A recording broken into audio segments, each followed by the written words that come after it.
Ang first stop na John at Jelay ang isang kalye sa barangay Lulumboy sa Bukawi, Bulacan, kung saan tila raw nagpasabog ng kagwapuhan sa mga residenteng lalaki. Pogi! Tawag ba kami? Ako yung tinatawag niyang Pogi ah. Bakit? Sino ba kayo? Ako si Pogi. Pogi? Pogi rin ako. Mas Pogi ako. Ito na pala yung Pogi Street. Ah, kaya pala napadpad ako dito. Siyempre. Pogi-pogi mo, mukhang demonyo.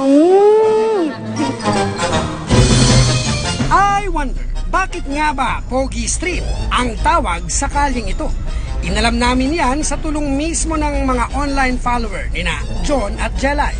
Ano kayong masasabi ng mga followers natin dito? Siyempre, Pogi kayo. Sa pinost na tanong ni na John at Jelay, talaga namang nakakatuwa ang ilan sa mga nakuha nilang sagot. Pogi lang daw may karapatang pumunta dyan. Haha! Pero ang totoo, pakana pala ito ng 60 taong gulang na si Mang Ferdinand. Dito siya mismo ipinanganak at lumaki. At nakilala raw siya noon sa kanilang lugar bilang si Pogi. Sabi kasi nung gagawa nung pangalan, ano papangalan natin? Sabi ko, pangalan mo sa akin. Kasi tingnan mo na lang ako, Pogi ako eh, kaya Pogi Street ang ilagay mo dyan. Siguro dahil na rin marami kasing Pogi rito eh. Miya't miya may nagdadaan, puro Pogi. Kaya sabi ko, lagay mo Pogi Street. Mahigit 30 taon nang kilala sa bansag na Pogi Street ang kalyeng ito. Pero ang tunay nitong pangalan, Daungan Street. Dito raw kasi dating dumadaong ang mga nangunguha ng talaba. Hindi man opisyal na pangalan, tila tumatak na raw ang bansag na Pogi Street sa mga taga rito. Nagulat na lang ko pag yung merong mga bagahe na dinadala dyan, ang nakalagay, Pogi Street. Sabi ko, bakit Pogi Street? Ibig sabihin ba, ano na to? Note na itong pagiging Pogi Street na ito. Ang sunod naman pinuntahan ni na John at Jelay dito pa rin sa Bukawi, Bulacan. Ilang kilometro lang ang layo sa Pogi Street. Babe, ito na pala yung Buntisan Street eh. Oh, sarap Dito pala na yun yun eh. Oh, halika. Wag. Ayoko. Bakit ba? Baka mabuntis ka eh. Basta, tara. Ayoko nga. Huwag ka maniwala. Hindi totoo yun. Halika, dali. Sa pangalan ng kalyeng ito, para bang lahat ng mga babaeng napadpad dito, nabubuntis.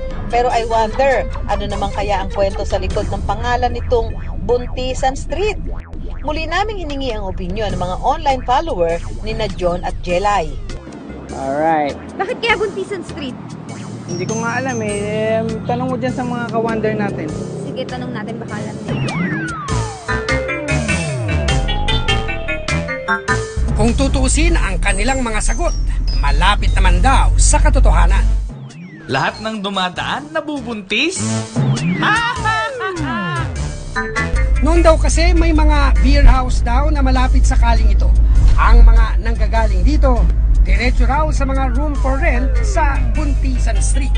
Ang ending, marami raw sa mga babaeng taga rito ang nabubuntis noon. Kaya kalaunan, tinawag na raw itong Buntisan Street. Ang magpapatunay raw sa kwentong ito ang 43 taong gulang na si Irene. Bunga ako ng anak ng buntisan kasi ang magulang ko is isa ring sa beer house din nagtatrabaho. Ganun. Tapos nagkakilala sila ng ama ko. Yung ama ko naman may sariling pamilya. Dati kasi mga pumapasok sa beer house, ngayon pumapasok sa buntisan, paglabas nila, nabubuntis sila kasi nagkakaroon sila ng karelasyon. Pero ngayon, burado na raw sa mapa ang Buntisan Street. Isa na lang itong magubat na bakanting lote. Taong 2010 kasi nang ipademolish ang mga room for rent sa kahabaang ito matapos mabili ng isang negosyante ang nasabing lote. Ang maliit na eskinitang ito ang natitirang ala-ala ng Buntisan Street. Ito ang siya nagsisilbing entrance room patungo sa naturang kalye. Pero kinatitirikan na ito ngayon ng bahay ni Irene. Bagamat wala na ngayon ang Buntisan Street, tila nananatili naman daw itong buhay sa katauhan ni Irene. Katunayan, 6 na beses na nga raw siyang nabuntis.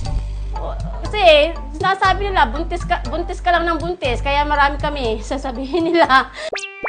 Pero bakit naman kaya tila may bahid ng katatawanan ang pangalan ng ilang mga lugar dito sa atin?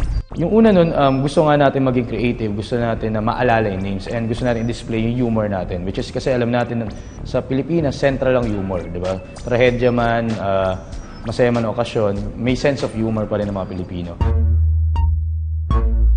Kapag naliligaw at tila hindi matunton ang pupuntahan, ang pamahiin ng ilan, baka naengkanto. Lalo na kung sa pangalan pa lang mismo ng lugar, kakilakilabot na.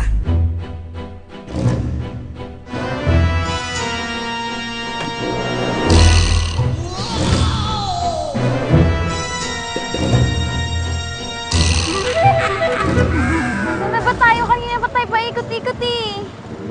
Naliligaw na tayo. Saan na ba to? Babe! Sabi ko na nga babe. Kaya pala nandito na tayo sa Barangay Encanto. Kala ko Nandito na pala tayo. Oh, sige, bike rin mo yung damit mo. Na-Encanto tayo. Ba't ako? Ikaw na. Total, naliligaw na tayo.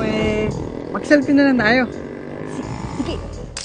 Ano naman kaya ang masasabi ng mga online follower ni na John at Jelay sa pangalan ng lugar na ito?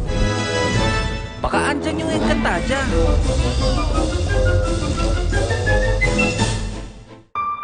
Dito sa Barangay Encanto, sa bayan ng Angat sa Bulacan, may mga nakikita raw kasi ang ilang mga residente na tila hindi nila maipaliwanag. Tulad na lang daw ng ina nitong si Norma. Yung nanay ko nagkaganon din. Ang nakita naman niya dito sa may tulay, aso na may kadena na kasinlaki ng baka. Ganon. Kaya naniniwala ako meron lumalabas. Pero pinipili nila talaga yung nilalabas ako. Ay, pagka may piyestahan, ang sakay nila nung araw, yung mga kariton, yung hilang kalabaw. Yung pag-uwi nila, sasabihan sila ng malaking aso. Aagapay doon sa kanilang kariton. Kaya, kanya-kanyang takbuhan yung mga sakay ng kariton. May mga kwento rin daw ng mga dayong naliligaw dito na tila ba paikot-ikot lang at hindi makaalis sa kanilang lugar. Ang ganitong mga pangyayari, agagawan umano ng mga kakaibang elemento. Naliligaw sila, hindi makalabas. So ngayon sa kalipa, parang natyanak sila o ano. Ang ginagawa nilang solusyon, yung binabaligtad yung damit nila.